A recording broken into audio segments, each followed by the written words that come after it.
네, 반갑습니다. 또 청년들을 많이 보니까 너무 좋습니다. 제가 제 소개 겸 간단하게 제 간증을 하고 강의를 하도록 하겠습니다. 저는 모태신앙인입니다. 우리 어머니께서 저를 임신했을 때, 제가 엄마 뱃속에 있을 때 우리 어머니께서 처음으로 교회를 나가셨습니다. 아주 뜨겁게 예수님을 영접하고 100일 동안 새벽 기도를 하고 제가 이 땅에 태어났습니다. 그래서 저는 태어날 때 특별한 하나님 은혜가 있다 생각하고요, 참 훌륭하신 부모님 밑에서 잘 자라다가 중학교 3학년 때 문제가 생깁니다. 생물 교과서로부터 이렇게 생각이 발달해가지고 결국에는 무신론자, 유물론자로 바뀌게 돼요.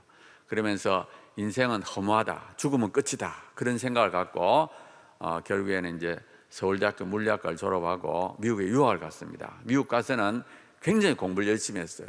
그 당시에는 물리학을 해서 직장을 구하겠다, 돈을 벌겠다가 아니라 정말 이 세상이 뭔지 알고 싶었습니다. 그 당시에는 믿음이 없으니까 과학을 통해서 자연을 알고 내를 알자. 그래서 굉장히 공부를 열심히 했지만 여전히 허무주의, 유물론에서 벗어날 수가 없었어요. 그래서 30살쯤 됐을 때 과연 살아야 되느냐 말아야 되느냐 고민을 했어요. 너무 무가치하니까, 죽으면 끝인데. 근데 또 죽기는 싫고 붙잡을 건 없고, 그러다가 미국 가서는 교회를 나갔기 때문에 일단 종교로라도 믿어야 되겠다, 나를 세뇌시켜서 살아야 되겠다, 그 생각이 들어가지고 일단 기독교가 맞느냐 안 맞느냐 확인해보고 다른 종교라도 믿어야 되겠다 싶어서 제가 30살 되던 여름방학에 태어나서 처음으로 성경책을 읽기 시작했습니다. 마태복음부터 읽었는데 하루에 5시간씩 읽었어요. 하루에 5시간은 연구하고 하루에 5시간은 성경책을 읽었어요. 그렇게 열심히 성경을 읽다가 한 3주쯤 지나서 제가 누가복음 마지막에 예수님이 죽는 장면에서 은혜를 받습니다. 예수님이 십자가에 딱 달려가지고 자기 죽인 사람들 내다보면서 저 사람들의 죄를 용서해 주십시오, 자기가 한 것을 알지 못합니다. 그걸 읽는데 굉장히 감동이 돼요. 왜냐하면 이분은 지금 몇 시간 후면 죽는데 자기 죽은 사람 용서하는 거예요. 정말 대단하다, 어떻게 이럴 수 있지? 제가 그렇게 감동을 받은 이유가 있습니다. 저는 중학교 3학년 때부터 고민한 것이 죽음이에요. 어떻게 하면 이 죽음의 문제를 해결할 수 없을까 싶어서 철학책도 읽어보고 여러 가지 책을 읽었지만 해답을 찾지 못했습니다. 근데 예수님이 죽으면서 죽이는 사람 용서하는 것을 굉장히 감동을 받았어요. 조금 더 읽으니까 스데반이 역시 그래요. 제가 막 감동을 받으면서 성경 읽기에 몰두했습니다. 또 한 일주일쯤 지났어요. 그날도 점심을 먹고 책상에 앉았는데 너무 눈이 아팠습니다. 그 당시 제가 이론 물리학을 했습니다. 컴퓨터 프로그램을 짜는 연구를 했는데 1시, 2시에 자고 거의 그 공만 했으니까, 그러니까 점심을 먹고 앉았는데 너무 눈이 따가워서 도저히 눈을 뜰 수가 없어요. 그래서 낮잠을 좀 자야 되겠다, 그래가지고 책상 뒤에 있는 1인용 소파에 가지고 잠이 들었습니다. 자다가 일어나자고 잠이 들고 그걸 몇 차례 반복했어요. 그러다 갑자기 제가 뭘 보는가 하면 저 위에서 1인용 소파에 잠들은 내를 내다보는 거예요. 야, 신기하다, 내가 온몸을 다 내다보네. 그 다음에 딱 드는 생각이 뭔가 하면 이게 죽는 거구나, 이게 죽는 거라는 생각이 딱 드니까 죽으면 안 되지, 살아야지, 막 그런 깬 거예요. 너무 실감이 나요. 제가 한번 밖에 나갔다가 다시 책상에 앉았습니다. 근데 책상에 일기장이 펴져 있고 일기장에 영혼이라는 단어가 적혀 있어요. 성경을 읽으니까 자꾸 영혼이 나오는데 도대체 영혼이 뭐지? 제가 생각하다가 잠이 든 거예요. 근데 조금 전에 그 사건이 있으니까 영혼이 조금 알 것 같아. 그래서 제가 펜을 들고 일기장에 적어야 되겠다. 근데 막상 적으려니까 생각이 안 나는 거예요. 그래서 일기장을 덮고 성경을 읽었습니다. 성경을 조금 읽어 나가는데 어떤 기질이 있는가 하면 우리에게는 썩어질 몸이 있을 뿐만 아니라 썩지 않은 영혼이 있다. 근데 그 기질이 있는데 눈에서 눈물이 글썽거려요. 제가 그걸 참고 계속 읽었습니다. 또 조금 읽어 나가 또 비슷한 기질, 우리에게 썩어질 몸이 있을 뿐만 아니라 썩지 않은 영혼이 있다. 두 번째 딱 그 기질이 있는데 막 이 눈에서 눈물이 줄줄줄 흘러내려요. 그래서 한참 울었습니다. 너무 좋아가지고 옆에 가서 혼자서 팔딱팔딱 떴어요. 그 일기장에 뭐라고 적었느냐, 우리에게 두 개의 생명이 있다. 육신의 생명과 영원한 생명이 있다. 그것이 나의 인생을 바꾼 최대의 사건입니다. 15살부터 30살까지 15년을 허무주의, 유물을 같이 했다가 영의 눈을 뜨는 시간, 그때부터 막 기쁨이 찾아오기 시작하는데 주체할 수 없는 기쁨이 찾아오는 거죠. 그때부터 저는 소망이 생겼습니다. 저는 그전까지 소망이 없었어요. 저는 우리나라에서도 인류대학, 미국에서도 인류대학, 제가 시험 쳐서 떨어져 본 적도 없고, 저희 아버지는 의사고, 모든 것이 승승장구했지만 늘 슬펐어요. 허무했어요. 죽으면 끝인데. 근데 그때 비로소 소망을 발견한 거예요. 야, 죽어서 끝나는 게 아닐 수도 있겠구나. 정말 내가 이때까지 절반의 세계를 모르고 살았네. 정말 영의 세계가 있는지 한번 알아야 되겠다. 막 그때부터 소망이 생기고 새로운 세계를 탐험하는 것 같은 그런 마음이 들었어요. 그때부터 막 생각이 시작한 거예요. 영은 있는 거야? 없는 거야? 영의 세계가 있는 거야? 근데 아무리 생각해도 있는지 없는지 분간이 안 가요. 그래서 제가 30살 되던 마지막 날에 일기장에 뭐라고 적었느냐, 내년에는 하나님을 만나자. 성경에 보면 하나님 있다 그러는데, 만약에 하나님이 계시다면 영의 세계가 있고, 영의 세계가 있으면 내 안에 영혼이라는 영이 있을 수 있겠다. 근데 하나님은 내 안은 별개의 존재니까 하나님 만나야 되겠다. 그래서 제가 31살 되는 데 들어가서 그때부터 기도하기 시작했어요. 하나님 있는지 없는지 알고 싶어서. 그래서 기도했어요. 정말 간절하게 기도했습니다. 하나님 정말 계시다면 저를 만나주세요. 저 하나님 만나고 싶습니다. 제가 자살을 생각하던 사람이니까 얼마나 간절했겠습니까? 제가 하나님께 정말 진심으로 간절하게 기도했는데 하나님이 제 기도를 기다리셨어요. 그때부터 응답하기 시작하는데 1월 달부터 10월 달까지 모든 기도를 응답하셨어요. 유물론자인 나를 믿게 만드시려고 하나님이 100번에 가까운 기도를 응답하셔가지고 8월 달에 박사학위 받고 10월 달에 부산대 교수가 됐어요. 그래서 31살 되는 10월 달에 비행기 타고 쫙 날아오는데 비행기 의자에 앉아가지고 지난 10개월을 생각했어요. 지난 10개월을 생각해보니까 모든 것이 응답된 거예요. 근데 그걸 묵상하는데 마치 앞에서 바람이 불어오는 것 같아요. 시원한 바람이 불어오는 것 같으면서 정말 하나님이 살아계시구나, 하나님이 계시다는 게 믿어지는 거예요. 하나님이 믿어지니까 너무너무 좋아요. 왜? 하나님이 계시면 내 안에 영혼이 있는 거예요. 내가 그토록 고민하던 죽음의 문제가 해결됐어요. 중학교, 고등학교, 대학교, 청년 시절 그렇게 고민하던 죽음의 문제가 해결됐어요. 너무너무 좋아가지고 제가 비행기 의자에 앉아있을 수가 없어가지고 일어나가지고 그 비행기 복도로 왔다 갔다 했어요. 왔다 갔다 하면서 한국 가면 내가 이걸 전해야 돼. 지금도 내처럼 허무지 유물에 갇혀 있는 수많은 사람들이 있을 텐데 내가 이걸 전해야 되겠다. 막 그 기쁨과 감격이라는 것은 말로 다 할 수 없었어요. 그렇게 해서 한국을 딱 도착했는데 그때부터 제 삶에 어려움이 닥쳤습니다. 그게 뭐냐면 죄라는 문제입니다. 그렇게 감격적으로 하나님을 만나고 하나님이 저를 교수로 만들어줬는데 한국에 도착해서 딱 1개월이 지나지 않아서 죄를 짓는 거예요. 저도 제가 이해가 안 됐습니다. 네가 어떻게 하나님 만났는데 네가 죄를 짓지? 물론 주위에서 압력도 있었어요. 한국 살려면 그 정도는 죄도 아니다. 교회 다니는 사람들도 다 죄를 짓는다. 한국에 어떻게 살려고 그러니 막 주위에서 압력도 있었어요. 근데 제 마음속에서 죄가 너무 커 보여요.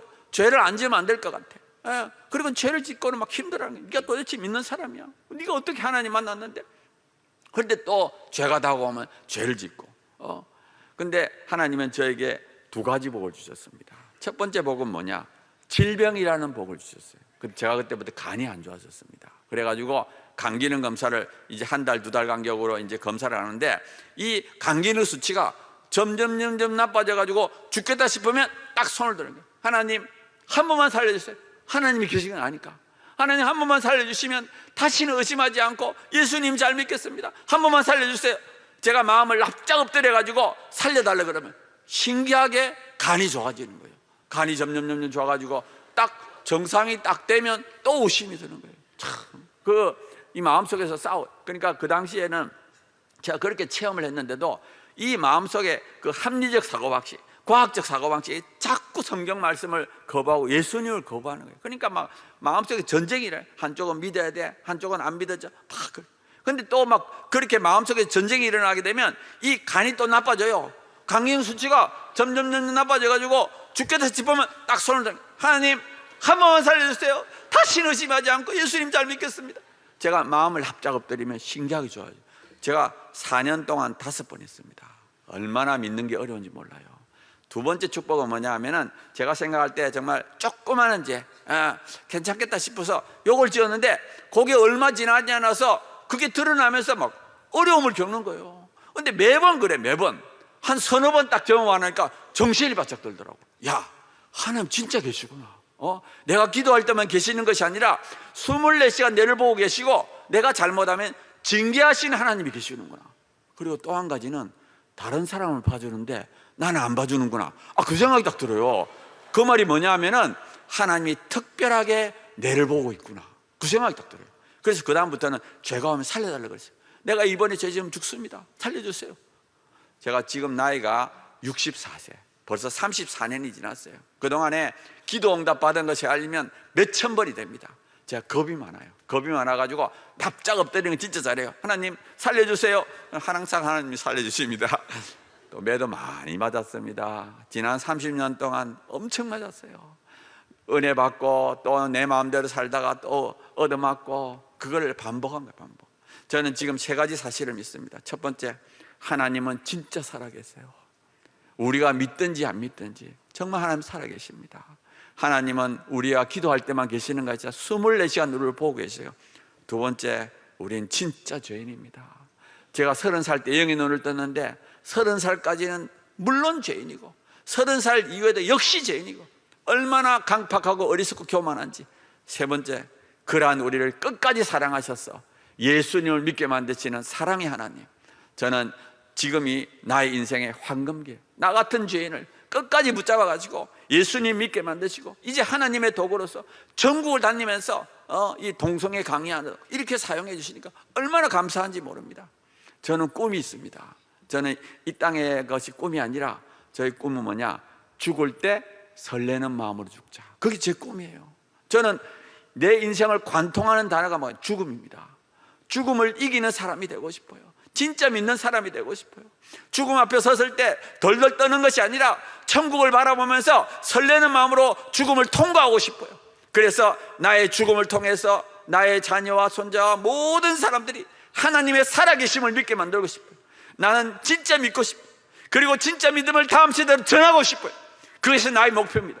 그래서 저는 이 동성애 사역을 너무 좋아합니다.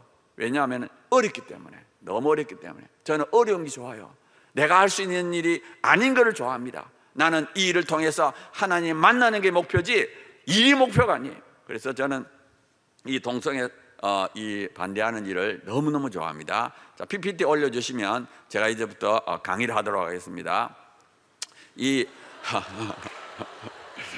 자, 기독교의 기본 내용인데, 제가 조금 전에 간증한 것을 체계적으로 말하는 거예요. 난 체계적인 걸 좋아합니다. 아마 다 잘 아는 내용인데 제가 하겠어요. 우리가 사는 세계는 무엇으로 구성되어 있나요? 예, 보이는 세계와 보이지 않는 세계.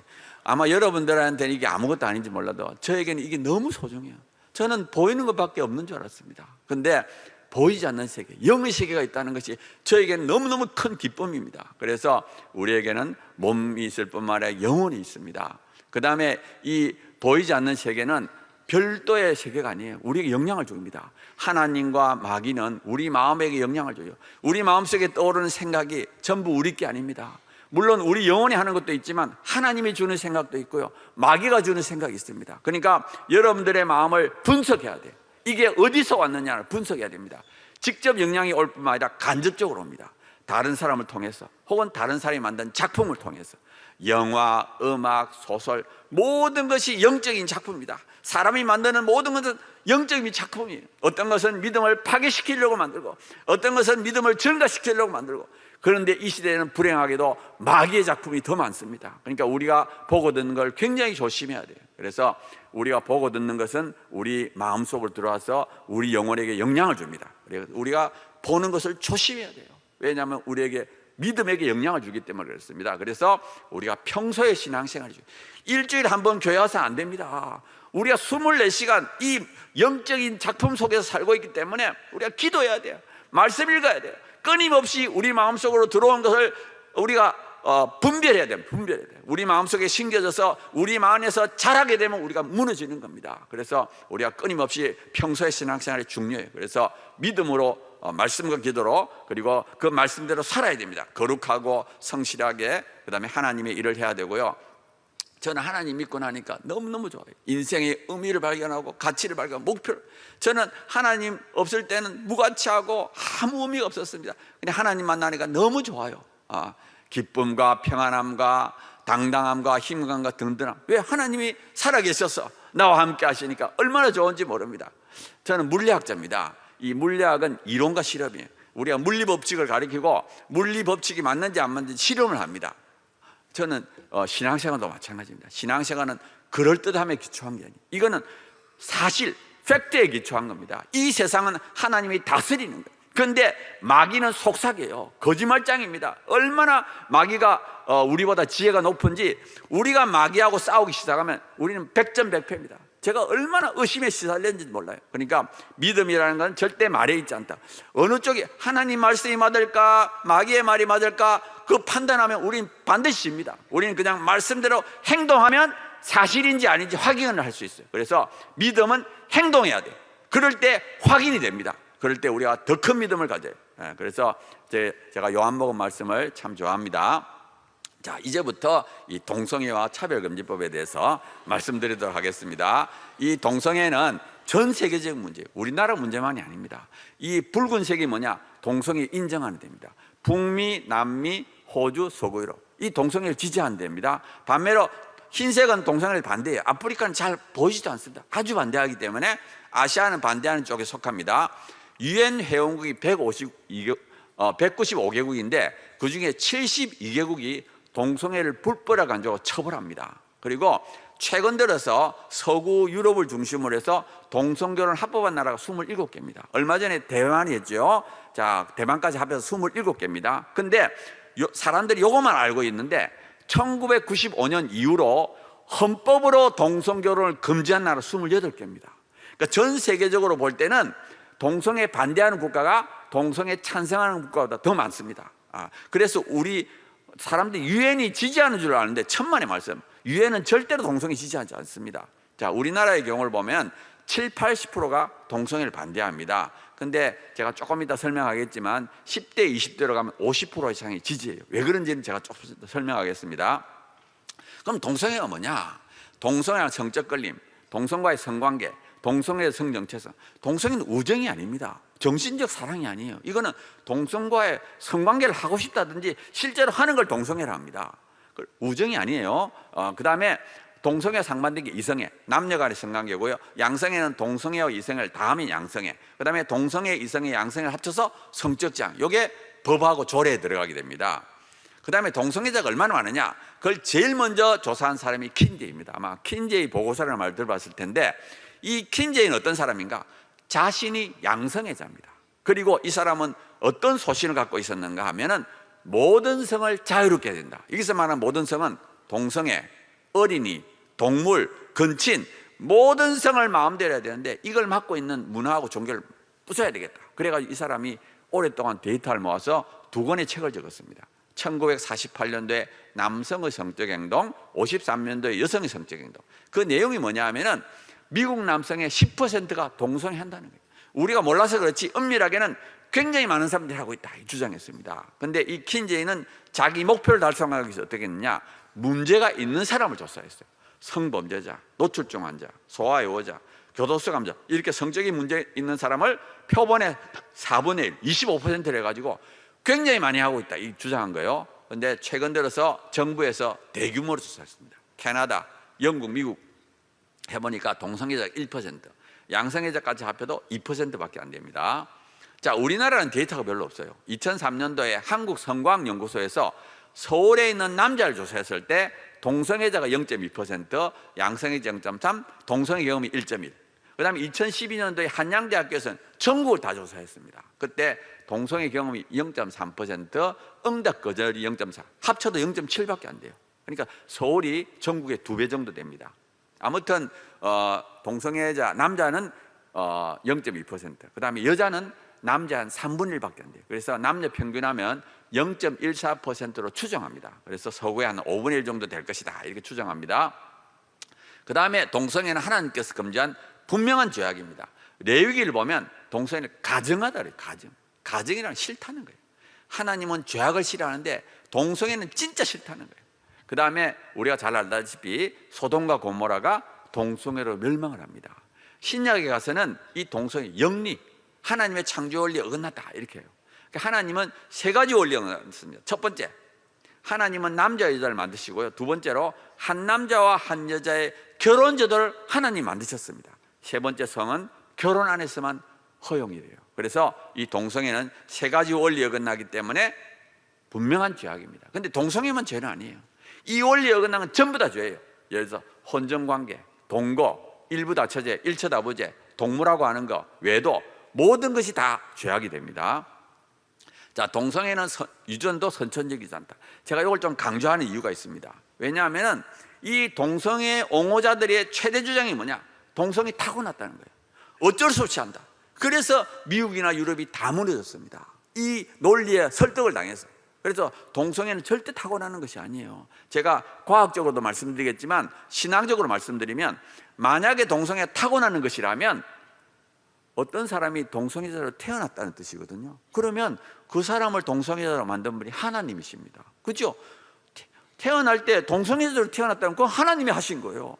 어떻게 하나님이 동성애자로 태어나게 하시고 또 정죄할 수가 있습니까? 절대 그럴 수 없어요. 하나님은 살아계시고 공의롭기 때문에 동성애는 절대 타고나지 않는다, 확신을 가져야 돼요. 왜냐하면 동성애자, 옹호자들은 계속 거짓말합니다. 이 논리가 무너지면 또 다른 논리를 만들어요. 끝없이 거짓말을 만듭니다. 그 거짓말이 끝나지가 않아요. 그러니까 우리가 확신을 가져요. 동성애는 절대 타고나지 않는다. 그러면서 합리적으로 반박을 해야 됩니다. 첫 번째, 동성애자는 아기를 못 낳습니다.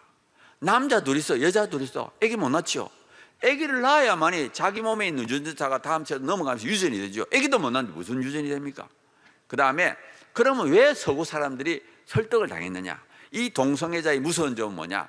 과학이라는 도구를 써서 논문을 발표합니다. 이게 대표적인 논문이에요. 1993년도에 해머라는 동성애자가 남성 동성애는 XQ28이라는 유전자 관련이 있다고 사이언스에 발표해요. 이 사이언스가 굉장히 유명한 잡지, 1등 잡지. 그 유명한 잡지에 동성애와 XQ28이 관련이 있다고 논문을 발표합니다. 그리고 머릿말에다 뭐라고 적었느냐? 이 결과는 99% 신뢰도를 갖는다. 그러니까 막 언론들이 대서특필했습니다. 일반인들이 받아들일 수밖에 없었어요. 근데 다행히 6년이 지나서 라이스라는 사람이 고본을 조사했어요. 일반인과 동성애자를 비교해보니까 차이가 없었습니다. 그래서 사이언스에다가 관련 없다 그랬고, 2005년도에는 해머를 포함한 연구팀이 더 많은 사람을 조사했어요.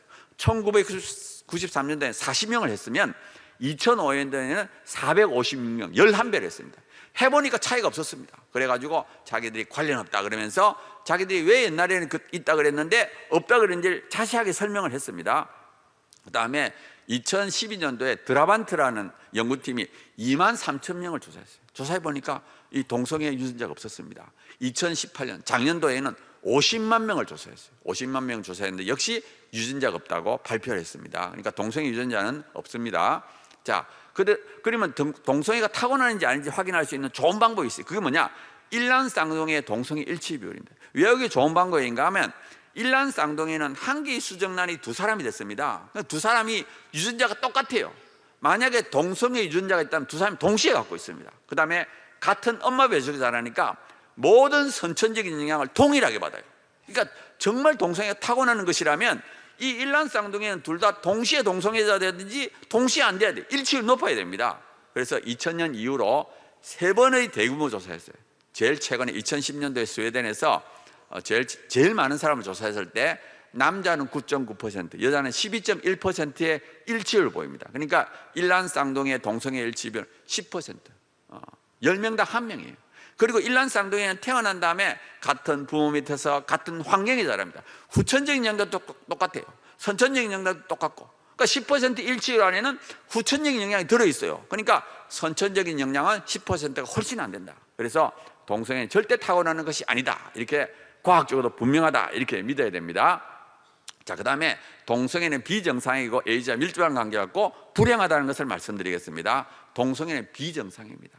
하나님께서 남자 여자가 성관계하도록 인체 구조가 아예 그렇게 되어 있습니다. 그러니까 동성끼리는 성관계를 못해요. 그럼 동성끼리 어떻게 하느냐?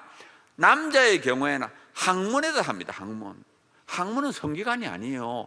배설기관이고 우리 몸에서 가장 불결한 그런 바이러스, 박테리아가 많은 그런 장소, 거기다 성관계하기 때문에 수많은 보건적인 문제가 생깁니다. 그 중에 하나가 관략근이 약해져요. 관략근이 뭐냐면 입구를 딱 막고 있는 거예요. 근데 그게 약해지니까 어떻게 되겠어요? 대변을 보관을 하지 못합니다. 그래서 남성 동성애자들은 성인용 기저귀를 하고 있어요. 근데 성인용 기저귀에도 대변이 나오면 안 되잖아요. 그러니까 조금 이상하시면 빨리 뛰어가야 돼요. 하루에 10몇 번을 가야 돼요. 얼마나 불편하겠습니까?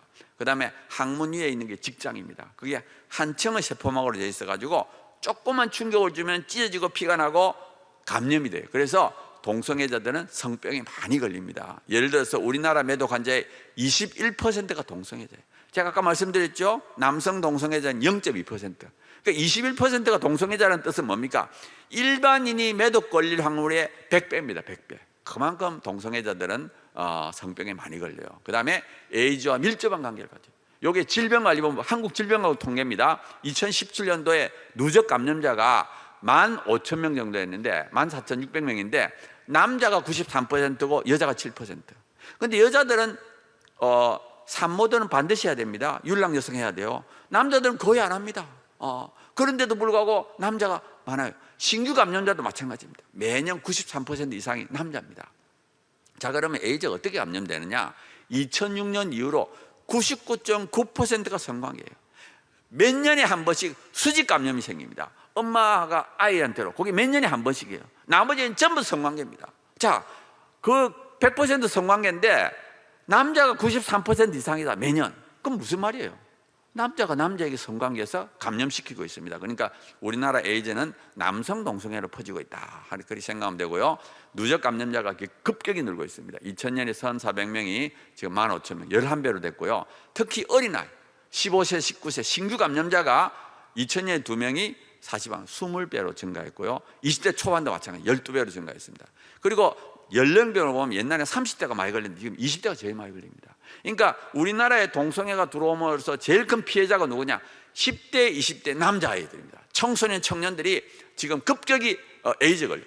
전 세계는 에이즈가 감소하고 있습니다. 신규 감염자가 1990년 이후로 전 세계는 감소하는데 우리나라는 2000년부터 증가하는 거예요. 급증하고 있습니다. 자, 그런데 왜 이렇게 동성애자가 많이 걸리느냐? 문란합니다. 이게 1997년 통계인데 10%에서 16%가 1000명 이상의 파트너가 있고요. 그날 만나서 그날 합니다. 그러니까 또 학문 성관계가 감염을 많이 시키고, 그래서 동성애하면 에이즈에 많이 걸리게 돼요. 그 다음에 한국질병관리본부 이거 발표를 안 합니다. 미국이나 일본은 분명하게 홈페이지 들어가면 있는데 우리나라 홈페이지 들어가면 그 말이 없어요. 미국은 동성교를 합법화 냈지만 이건 건강 문제이기 때문에 분명하게 말하고 있는데 한국질병관리본부 인권이라는 이름으로 말을 하지 않습니다. 그래서 10대, 20대들이 지금 걸리고 있는 겁니다. 그 다음에 동성애자는 불행해요. 이 동거하는 기간이 2.5년밖에 안 되고요. 나이가 많아지게 되면 알코올 중독 환자가 될 확률이 일반인의 2배, 자살률이 3배고요. 수명도 짧습니다. 일반인에 비해서 25년이 30년이 짧고 알코올 중독 환자보다도 5년이 10년이 짧아요. 그러니까 동성애자들은 알코올 중독 환자보다 더 불쌍합니다. 빨리 죽습니다. 그러니까 동성애는 굉장히 위험한 행동이에요. 그런데도 불구하고 우리가 위험하다고 말을 못하게 하는 거예요. 요즘 담배 보세요. 담배 끝에 막 끔찍한 사진을 붙여가지고 담배 못 피우게 하잖아요. 폐암, 후두암 걸릴 확률이 높다고. 지금 동성애는 에이즈 걸릴 확률이 몇백 배, 일반인에 비해서 몇백 배입니다. 그럼에도 불구하고 이걸 나쁘다, 위험하다고 말을 못하게 하는 거예요. 자, 이제부터는 차별금지법에 대해서 말씀드리겠습니다. 차별의 법적 의미가 뭐냐? 분리, 구별, 배제하거나 불리하게 대우하는 것. 그래서 차별에는 2가지 의미가 있어요. 나쁜 차별이 있고 좋은 차별이 있어요. 우리가 도덕, 양심, 종교, 사실에 의한 합리적 비판은 이건 좋은 차별, 정당한 차별입니다. 그리고 우리가 차별 사유도 2종류가 있어요. 하나는 가치중립적 사유, 이거는 선천적이거나 불가항력적, 예를 들어서 남녀, 장애, 인종, 이거는 가치중립적이라고 그래요. 이거는 좋은 차별이 없습니다. 여자를 차별하면서 이건 정당하다, 이건 말이 안 되죠. 반면에 가치의존적, 이건 윤리적인 사유인데 동성애, 흡연, 중독, 이런 건 가치의존적이라 가지고 정당한 차별이 있습니다. 그래서 이 동성애 차별하는 거하고 흑인 차별, 여성 차별하고 같지 않습니다. 근데 이 동성애 옹호자들은 자꾸 동성애 차별을 여성 차별, 흑인 차별하고 같게 놓으려고 그래요. 그러면서 동성애 타고났다 주장합니다. 동성애 타고나지 않습니다. 그 다음에 행위자와 행위를 혼동하면 안 돼요. 우리가 사람에 대한 차별하면 안 되죠. 그렇지만 행위에 대해서는 우리가 차별해야 돼요. 예를 들어서 우리가 담배 피는 사람의 인권을 보장하지만 담배 자체에 대한 비판을 허용해야 됩니다. 마찬가지예요. 우리가 동성애자에 대해서는 인권을 보장해야 되지만 동성애 자체는 비판할 수 있어야 됩니다. 자, 그런데 우리가 또 행위자의 기본권을 보장한다고 해서 그 사람의 모든 행위를 보장하는 것이 아니에요. 여기서 보장한다고 해서 인간으로서의 기본적인 행위를 보장한다는 것이 동성애자들의 인권을 보장한다고 해서 동성애 행위를 보장하는 건 아닙니다. 그런데 이 미혹을 어떻게 하느냐? 맨 처음에는 동성애자들의 인권을 보장해야지, 그 다음에 동성애자들을 차별하면 안 되지. 그런데 실제로 법에 들어갈 때는 어떻게 되나요? 동성애 차별금지 행위가 들어가 버려요. 그러니까 이게 미혹입니다. 꼼수라고 보면 됩니다. 자, 정당한 차별의 예를 보면은 동성애를 비윤리적이다, 비정상이다, 죄라고 공공장소에서 말하면 처벌을 받습니다. 개인의 윤리관이 존중이 안 돼요. 더 큰 문제는 뭐냐? 학교입니다. 학교에서 동성애를 정상이라 가르쳐야 되고, 학교에서 동성애 단체, 초중고등학교 안에 동성애 동아리를 만들어서 공개 모집을도 못 맞고, 오히려 학교는 소수자 단체라 해서 후원을 해야 돼요. 그리고 건전한 성률을 가진 사람들의 권리가 제한되고 처벌을 받습니다. 몇 가지 예를 들어드리면, 스웨덴 목사님이 설교 시간에 동성애는 죄라고 말해가지고 1심에서 1개월 징역을 받았어요. 왜? 교회 안도 공공장소라는, 공공장소. 교인들 중에 동성애자가 있었다면 그 사람은 상처를 받았지 않겠느냐. 그러니까 당신은 1개월 징역, 이렇게. 물론 2심 가서는 괜찮아졌지만, 그 다음에 미국 소방국장이 동성애를 비판하는 책을 부하 직원한테 줬다고 해임이 됐습니다. 영국 상담사가 동성애 커플 상담을 안 하겠다고 하다가 역시 해고가 됐어요. 그 다음에 영국 입양기관이 동성애자들한테는 입양을 안 시켜주겠다고 해서 폐쇄가 됐고요. 캐나다 대법원은 거리에서 동성애를 금지하는 그 성경 규정을 적힌 전단지를 나눠줬다고 해서 이건 증오범죄다. 그래서 손해배상해라, 이렇게 했습니다. 자, 그래서 우리가 동성애자들의 인권을 무시하는 게 아닙니다. 동성애자들도 사람이니까 인권을 가져야 되죠. 근데 왜 동성애자들의 인권은 보호하면서 동성애 나쁘다, 동성애는 안 좋은 거야, 이런 사람은 징역형, 벌금형, 이건 아니죠. 모든 사람들의 인권을 동등하게 존중해 줘야지 왜 동성애자들의 인권만 존중합니까? 그래서 우리가 차별금지법에 동성애 넣는 걸 반대하는 거예요. 동성애는 윤리적인 것입니다. 어떤 사람은 좋다고 그러고 어떤 사람은 나쁘다고 그러고, 이건 자유잖아요. 근데 법에 의해서 야, 오늘부터 동성애 정상이다, 동성애 정상으로 생각하면 처벌할 거야, 이건 독재입니다. 독재. 그래서 우리가 차별금지법에는 윤리적인 것을 넣지 말자, 이렇게 말하고 있고요. 동성애 합법화 되면 교회가 제일 큰 타격을 입습니다. 왜? 학교가 더 정상, 사회가 더 정상. 교회 오면 동성애는 죄, 그러니까 청소년들이 다 떠나는 거예요. 교회는 동성애 혐오 집단이다, 이거 다 떠나니까 안 그래도 텅텅 비고 있는데 더 비는 거예요. 자, 그 다음에 성별 정체성이라는 게 있어요. 자, 이때까지 성적 지향에 대해서 말했습니다. 성적으로 누구를 향하느냐? 동성을 향하면 동성애, 이성을 하면 이성애. 성별 정체성은 자기를 향하는 거예요. 내가 어떤 성별이다. 제가 생물학적으로 남자입니다. 자, 제가 생각할 때 남자 이러면 정상이죠. 근데 나는 여자다, 그럼 그건 트랜스젠더입니다. 트랜스젠더. 근데 우리가 성별 정체성을 예를 들어서 차별금지법에 넣으면 성별 정체성을 차별금지법에 넣으면 어떻게 되냐? 트랜스젠더를 차별하면 안 됩니다. 우리가 얼른 생각할 때 트랜스젠더도 차별받으면 안 되지, 이렇게 생각할 수 있죠. 자, 트랜스젠더를 차별하지 않으면 어떻게 되느냐? 문제가 생깁니다. 화장실, 탈의실, 샤워장도 갈 수 있어야 돼요. 예를 들어서 2014년도에 캘리포니아에서는 공립 초중고등학교에서 트랜스젠더는 자기가 원하는 성별의 화장실, 탈의실, 샤워장을 갈 수 있다는 거예요. 그러니까 남자 고등학생들이 여자다 이러고 가는 거예요. 그걸 막을 수가 없습니다. 그러니까 이제 이게 차별금지라는 건 정말 좋은 개념인데 이걸 이용해서 윤리도덕을 파괴시키고 있는 거예요. 이게 큰 문제입니다. 자, 그러면 동성애 확산되는 이유를 한번 살펴보겠습니다. 동성애는 최근에 생긴 게 아니죠. 몇천 년 전부터 있었습니다. 근데 동성결혼이 합법화된 거는 불과 20년 밖에 안 돼요. 그러면 왜 이렇게 최근 들어서 확산이 됐냐? 첫 번째 이유는 동성애자 힘입니다. 힘. 예를 들어 1993년도, 지금부터 26년 전에 한 개의 단체, 그 당시 여러 개 단체가 있었는데 그 중에 한 개 안에 직원이 39명이고 예산이 600만 달러. 이 말이 뭐예요? 돈 있는 동성애자들은 돈을 내고 어떤 사람들은 자기 일생을 바치는 거예요. 나는 미국이 동성애 합법을 위해서 나의 일생을 바치겠다, 이런 사람들이 많아진 거예요. 그 다음에 논문을 씁니다. 이 사람들이 얼마나 무서운가 하면 이 청소년 청년들이 동성애자면 전공을 아예 동성애를 옹호하기 위해서 심리학, 의학, 생물학 이런 걸 선택해가지고 석박사 받고 논문을 쓰면 계속 씁니다. 그리고 그것이 논문이 나오면 또 언론이 과대 선전해요. 그리고 그 논문이 틀렸다는 것도 말 안 합니다. 그 다음에 음란물. 저는 이 동성애 확산의 가장 큰 이유 중에 하나가 포르노라고 봐요. 포르노. 이 포르노 중에도 동성애 포르노가 있고요. 동성끼리 성관계하는 포르노가 있습니다. 저는 이 동성애를 마치 암이라고 생각해요. 우리 몸 안에 암세포가 생깁니다. 평소에도. 근데 왜 우리가 암에 안 걸리느냐? 평소에 그 암세포가 생겨도 면역세포가 탁 잡아먹어요. 그러니까 암에 안 걸립니다. 마찬가지예요. 이 동성애자들이 똘똘 뭉쳐서 합법화 시켜주세요 할 때 그 사회를 구성하고 있는 대다수의 사람들이 야, 개인적으로 하는 건 되는데 합법화는 안 돼. 그럼 절대 합법화 될 수 없습니다. 근데 이게 합법화 왜 되느냐?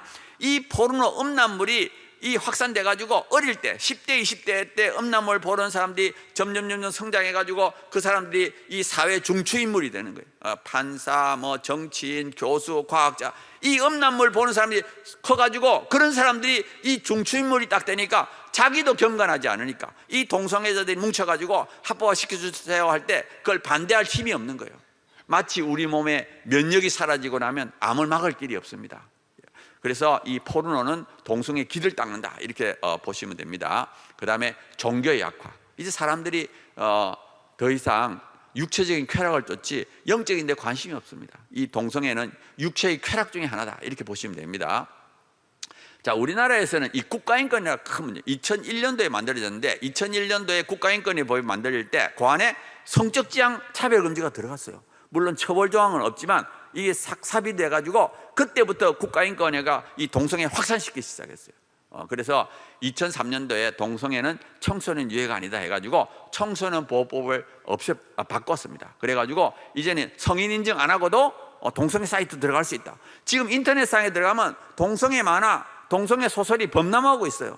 2003년도 이게 빠져서 그래요. 그 다음에 이 인권위원회가 동성애 옹호하는 청소년용 만화, 애니메이션 영화를 만들어가지고 학교하고 도서관에서 상영하도록 했고요. 교과서를 바꿨습니다. 교과서를 바꿔가지고 동성애를 우호적으로 바꾸고요. 그 다음에 교사들을 불러가지고 인권교육이라는 이름으로 동성애 옹호 교육을 시켰어요. 그러니까 교과서를 바꿨지요, 교사를 바꿨지요, 문화를 만들었죠. 그러니까 그때부터 세뇌를 시키기 시작해요. 20년 전에는 우리 10대, 20대들이 대부분 다 동성애가 뭔지도 몰랐어요. 그리고 그 당시에는 동성애 안 좋다 생각했어요. 지금은 50% 이상이 바뀌었어요. 그게 누가 바꿨냐? 국가인권위가 바꾼 거예요. 국민의 세금으로 바꿔버린 거예요. 그리고 차별금지법을 만들려고 했고요. 그 다음에 최근에는 헌법까지 바꾸려고 그랬습니다. 그리고 최근에는 남녀 이해 제3의 성도 인정할 수 있다. 그 다음에 동성결혼도 검토한다 이렇게 했습니다. 그래서 우리가 이 국가인권의 이 활동을 막아야 됩니다. 이 동성애의 억울한 차별을 구제하는 것이 아니라 동성애 자체를 정상으로 만들려고 국민들을 세뇌하고 있습니다. 그래서 빨리 이 법에서 이걸 빼야 됩니다. 자, 결론 부분으로 가겠습니다. 우리가 가져야 될 거 첫 번째는 믿음이에요. 세상이 아무리 떠들어도 우리께 맞다는 확신을 가져야 돼요. 우리 거는 정말 하나님 말씀을 우리가 믿어야 됩니다. 세상의 문화를 따르는 것이 아니에요. 두 번째는 거룩한 삶을 살아야 됩니다. 저는 이 싸움이 음란과 거룩의 싸움이라고 봅니다. 이 퀴어 축제, 음란 그 축제 가게 되면 거의 옷을 다 벗어요. 뭐 속옷 차림. 그래가지고 저쪽은 음란이 무기입니다. 우리의 무기는 뭐냐? 거룩입니다. 그런데 음란하고 거룩이 딱 붙으면 누가 이기느냐? 반드시 거룩이 이깁니다. 그걸 어떻게 아느냐? 성경에 나와 있어요. 소돔과 고모라에 10명의 의인만 있으면 소돔성을 멸망시키지 않겠다 그래요. 그 말이 뭐예요? 소돔성에 몇만 명의 음란한 사람이 있더라도 10명의 의인만 있으면 소돔성이 타락하지 않도록 붙잡을 수 있다는 거예요. 그만큼 거룩은 힘이 센 거예요. 거룩한 사람 한 사람은 음란한 사람 1000명을 이길 수 있습니다. 그만큼 그래서 우리가 이 싸움은 동성애자의 싸움이 아닙니다. 우리와의 싸움, 우리 자신과의 싸움입니다. 우리가 철저하게 거룩하게 싸우면 반드시 이깁니다. 그래서 우리가 24시간 거룩하게 사는 게 핵심이에요. 그런데 이 악한 마귀는 이 시대에 음란 사이트를 만들어 놓고 음란으로 유혹, 온데 음란을 퍼뜨려 놨습니다. 그러니까 우리가 음란에 지면 지는 거예요. 그래서 저는 영화를 잘 안 보는데 혹시 보면은 어떻게 보면 15세까지 보면 15세 그 이상 안 봅니다. 그 이상 봐가지고 그 이상한 동영상이 내 머릿속에 돌아가고 이거 할 수 없어요. 하나님 내 마음을 보고 있는데 그 마음속에서 이렇게 음란한 동영상이 돌아가게 되면 나는 껍데기는 멀쩡해도 알맹이 점령당한 거예요. 껍데기만 거룩하면 무슨 힘이 있습니까? 하나님이 우리와 함께하지 않으면 우리 이길 수 없습니다. 그러니까 우리가 철저하게 거룩하게 살아야 돼요. 아마 여러분들 나이에는 여러분들이 뭐 도둑질 하겠습니까? 살인을 하겠습니까? 여러분들이 제일 넘어가기 쉬운 게 성적인 죄예요. 음란물을 보는 거, 음란한 행동을 하는 게 문제입니다. 그러니까 여러분들이 여러분 나이에는 이 성적인 것과 싸워야 돼. 나이마다 다 다릅니다. 10대, 20대에는 음란한 것이 문제가 되고요. 한 30대 되면 돈이 문제가 되고, 그 다음에 명예, 교만. 근데 음란이 가장 싸우기 쉬운 거예요. 안 하면 되니까. 여러분들이 이 음란을 못 이기면은 그 다음에 오는 사단의 공격을 이길 수 없습니다. 그러니까 여러분들도 지금부터 철저하게 하나님 말씀대로 사는 것을 지금부터 연습을 해야 됩니다. 그 다음에 희생하고 헌신해야 됩니다. 이 싸움은 정말 희생하고 헌신하는 말씀대로 사는 본을 보여야 돼요. 제가 아까 얼른 말씀드렸듯이 제가 그 31살 때 교수가 됐어요. 32살부터 간이 안 좋아졌습니다. 그리고 37살 때 간경화라는 판명을 받았어요. 제가 아까 말씀드렸죠. 4년 동안 5번이나 몸이 나빠졌다고 그러죠. 제가 5번 나빠진 게 조금 나빠졌다는 뜻이 아닙니다. 5번 입원했다는 뜻이에요. 그러니까 하나님 앞에 엎드려 살려달라고 그랬죠. 37살 때 간경화가 됐어요. 2010년도 지금부터 9년 전에 서울대학교에서 간암과 콩팥에 동시에 암이 있다고 그랬습니다. 저는 그때 죽는 줄 알았어요. 한 군데 암이 생겨도 우리가 겁을 내는데 2군데 동시에 생겼으니까 온몸에 다 퍼졌구나, 이제 죽을 때가 됐는가 보다, 이렇게 생각했어요. 다행히 간은 초기라서 시술했고요, 왼쪽 것만 떼냈습니다. 떼냈는데 또 떼내고 나니까 악성은 아니라 그래요, 다행히. 그래서 뭐 항암 치료는 안 했지만 아무튼 제가 3개월이나 4개월 간격으로 제가 검사를 합니다. CT, MRI를 찍어요, 혹시 재발할까 봐. 그러니까 제가 몸이 건강한 건 아니죠. 제가 건강하지 않지만 그래도 이 하나님 나라를 위해서 헌신하기 때문에 수많은 사람들이 제가 열심히 하는 걸 본받아서 열심히 해요. 그리고 제가 아까 말씀드렸듯이 저는 이게 너무너무 기뻐요.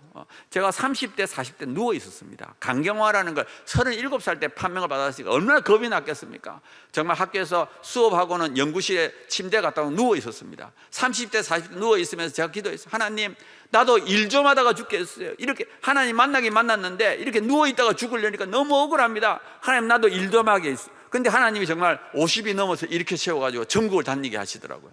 그리고 제가 아까 말씀드렸죠. 저는 30살 때까지 허무주의자였어요. 죽으면 끝인 줄 알았습니다.